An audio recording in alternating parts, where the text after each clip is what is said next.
Hello students, good morning.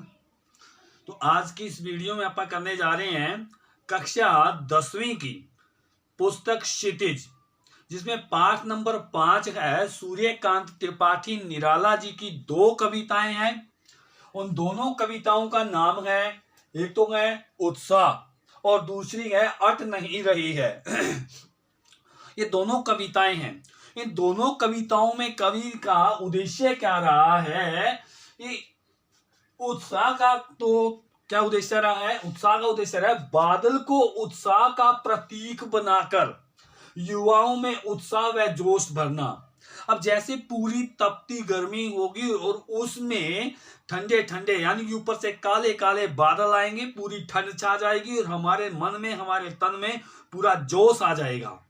वैसे ही कवि भी ये चाहता है कि मेरी कविता लोगों के मन में जोश और उत्साह भर दे। दूसरी कविता हमारी है अट नहीं रही है। इस अट नहीं रही कविता का उद्देश्य क्या है? कि फागुन मास की जो प्रकृति का मनोहारी वर्णन किया गया है उसमें। तो मतलब बहुत सारी ऋतुएं आती हैं, लेकिन फागुन जो महीना आता है उसमें प्रकृति की छटा अलग से ही होती है, पूरी मनोहारी होती है, मन को जीतने वाली होती है।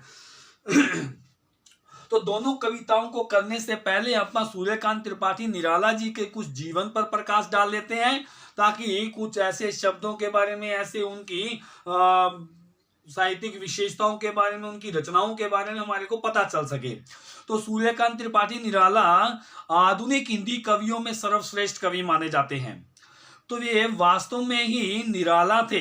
तो निराला जी ने आधुनिक हिंदी काव्य को एक नई दिशा प्रदान की। उनका जन्म बंगाल के महिषादल नामक रियासत में मेदिनीपुर नामक स्थान पर सन 1899 में हुआ था। 1899 में हुआ था इनका जन्म।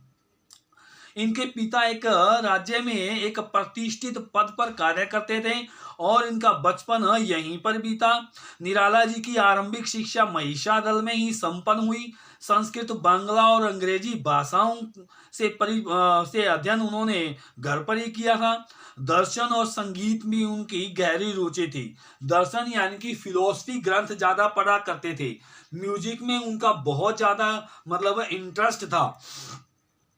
निराला जी का जीवन आरंभ से अंत तक संघर्षों से भरा पूरा था। शैशवावस्था में ही उनकी माता का देहांत हुआ। शैशवावस्था यानी कि 0 से 5 जो होती है शैशवावस्था कहलाती है।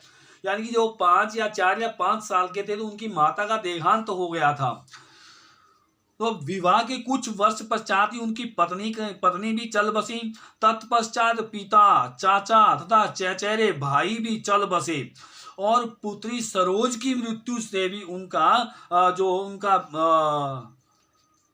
बिछोड़ा हुआ पुत्री सरोज, यानी कि उनकी एक बेटी थी पुत्री सरोज जिसका नाम था, और वो उसे बहुत प्रेम करते थे और वो भी एक दिन चल बसी। यहीं से ही क्या हो गया था, जो सूर्यकांत त्रिपाठी निराला है वो भी यहीं से इनको बुरा सदमा लगा था उनकी मौत से। तो इस प्रकार संघर्षों से जूझते हुए सन 1961 यानी कि 1961 यानी कि पूरे 62 ईयर के होकर के भी ये भी इस दुनिया से चल बसे थे। तो उन्होंने रचनाएं बहुत रची हैं। तो महान साहित्यकार थे ये। तो इन्होंने काव्य देखिए, कविताएं कौन कौन सी लिखी हैं, कविताओं की पुस्तकों के नेम भी है। अनामिका, परिमल, गीतिकार, तुलसीदास, अणिमा, कुकुरमुत्ता, बेला, अर्चना, आराधना, गीता गूंज, नए पत्ते, जूही की कली आदि, ये सारी क्या है? कविताएं हैं, कविताओं संग्रह है।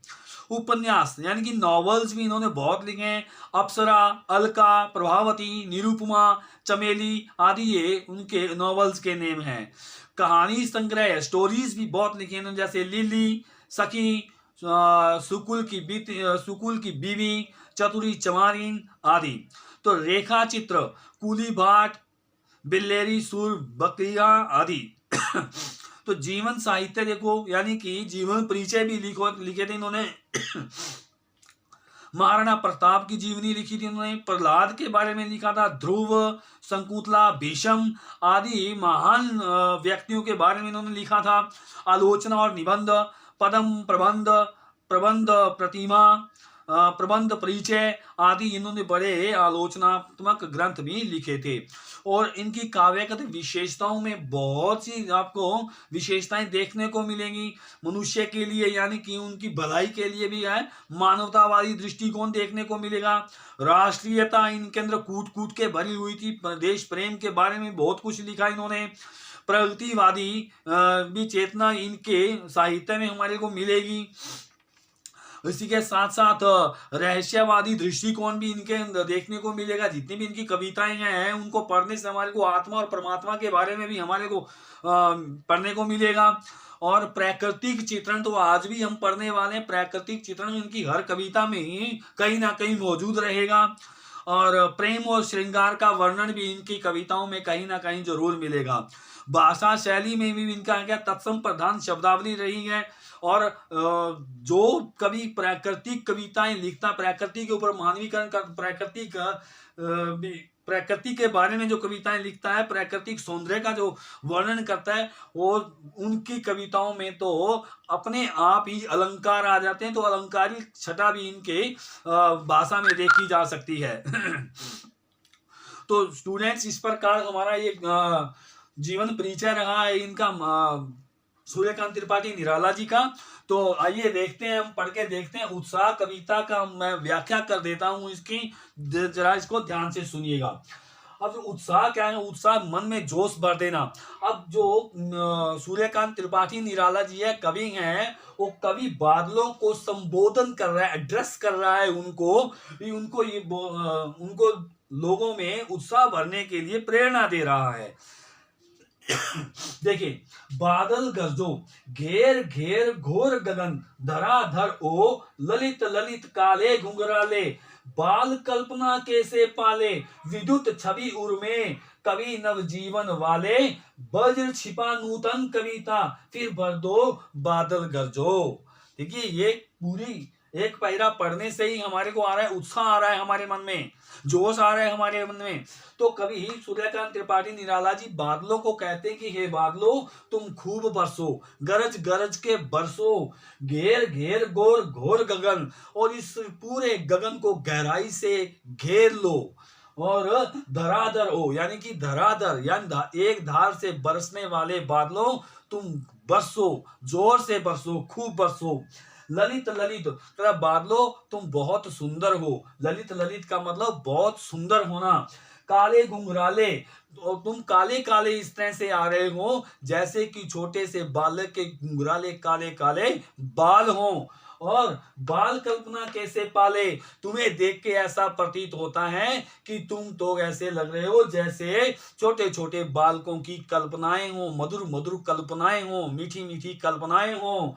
विद्युत छवि उर में, कवि कहता है कि ये बादलों तुम्हारे हृदय में, उर का मतलब हृदय में, तो विद्युत छवि यानी कि इनके बादलों के अंदर बिजली जो चमकती है उसे विद्युत बोलते हैं। मतलब तुम्हारे हृदय में बिजली की सी शक्ति है। और इस बिजली की सी शक्ति से कवि कहता है, कवि ये बीच में जो नाम लगाया है कवि, इसलिए कहते हैं कि कवि कहते हैं कि ये बादलों तुम्हारे हृदय में बिजली की सी शक्ति है, और उसी शक्ति से तुम क्या है, नवजीवन वाले हो। नवजीवन वाले है बादलों, तुम जब बरसते हो, बरसने के बाद में ऐसा लगता है कि सबको नया जीवन मिल गया है। वज्र छिपा नूतन कविता, कवि कहता है कि तुम्हारे हृदय में वज्र जैसी शक्ति, वज्र जैसी कठोरता भी छिपी हुई है, और आप नई नई कविताएं बनाने वाले हो, नया नया जीवन देने वाले हो। और कवि कहता है कि इसीलिए मेरी कविता में भी और इस मनुष्य जाति में भी क्या है, नया जीवन फिर से भर दो बादलों, खूब गरजो, खूब बरसो, इस तप्त धरा को शांत कर दो। अब दूसरा पैरा क्या कह रहा है कि विकल विकल उन्मन थे उन्मन, विषव के निधाग के सकल जन, आए अज्ञात दिशा से अनंत के घन, तप्त धरा जल से फिर शीतल कर दो बादल गरजो। अब दूसरे पैरे में कवि कहता है कि पूरे के पूरे विश्व में, यानी कि विश्व के निधाग के सकल जन, यानी कि पूरे यानी विश्व के निधाग, निधाग क्या होते हैं, बहुत ज्यादा तड़फ रहे होते हैं इंसान। सकल का मतलब सारे, जन का मतलब व्यक्ति, कहते इस विश्व के सारे सारे व्यक्ति इस विकल, विकल विकल का मतलब होता है बेचैन थे, उन्मन अनमने से थे, बिल्कुल मतलब अज्ञात से थे और तड़फ रहे थे। यानी कि पूरी की पूरी धरती है क्या थी, तप रही थी। आए अज्ञात दिशा से अनंत के घन। अब अनंत के घन किसको कहा गया है, यहाँ पे अनंत जो है दो प्रकार से अर्थ है इसका, एक तो है ईश्वर बोलते हैं अनंत, और एक बोलते हैं बादलों को। तो बादल जो हैं वो अज्ञात दिशा से, पता नहीं कौन सी दिशा से तुम आए हो, और आकर के पूरे इस मानव जीवन को आपने ठंडा कर दिया, शीतल कर दिया।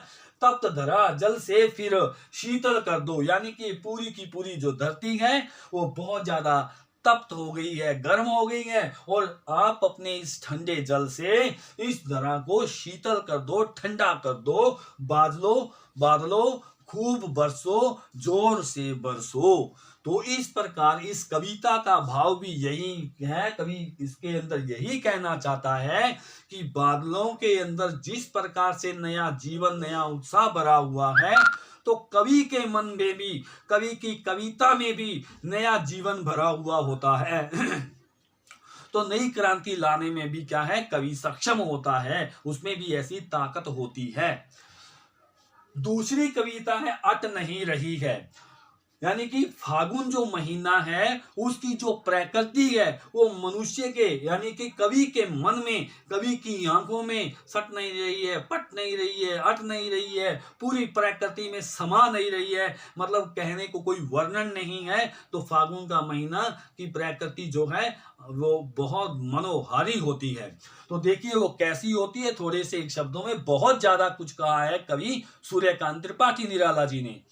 देखिए, अट नहीं रही है आबा फागुन की तन सट नहीं रही है, कहीं सांस लेते हो कहीं घर घर भर देते हो, उड़ने को नभ में तुम पर कर देते हो, आंख हटाता हूं तो हट नहीं रही है। कवि कहता है कि जो फागुन के महीने की जो आभा यानी कि सुंदरता है वो कहीं पर, अट का मतलब ठहर नहीं रही है, वो उड़ती रहती, मतलब सट भी नहीं रही है। अटना और सटना, यानी कि अटना हमारे मन में और सटना कहीं एक जगह पर रुकी नहीं रहती है।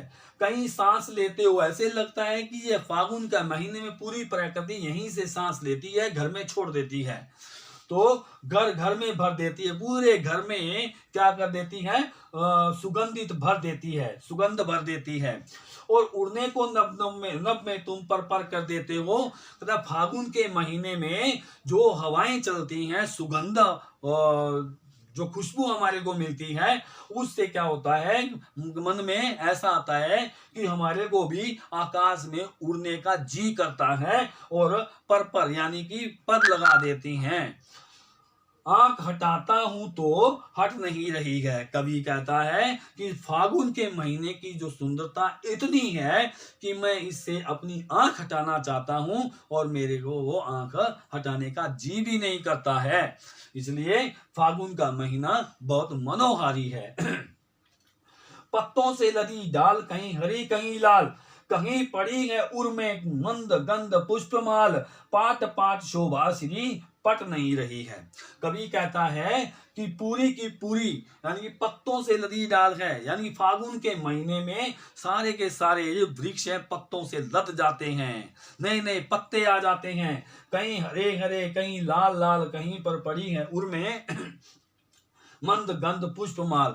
कहीं ऐसा होता है कि फूल खिल जाते होते हैं, और कहीं पर देवताओं के, कहीं पर आदमियों के, कहीं पर माताओं बहनों के भी क्या होते हैं कहीं होता है लाल की, हरे रंगों की मंद यानी मीठी मीठी धीमी धीमी धीमी जो सुगंध है, सुगंध वाले जो पुष्प हैं, फूल हैं, उनकी जो मालाएं हैं गले में, उर में का, उर क्या होता है गले में गले में पुष्प मालाएं डल जाती हैं। और पाट पाट का मतलब होता है जगह जगह, तो जगह जगह जो शोभा श्री का मतलब सुंदरता जो है पट नहीं रही है, हम खींचने की कोशिश कर रहे हैं, उस शोभा श्री सुंदरता को पटाने की कोशिश कर रहे हैं, लेकिन वो पट नहीं रही है, हमारे पास नहीं आ रही है।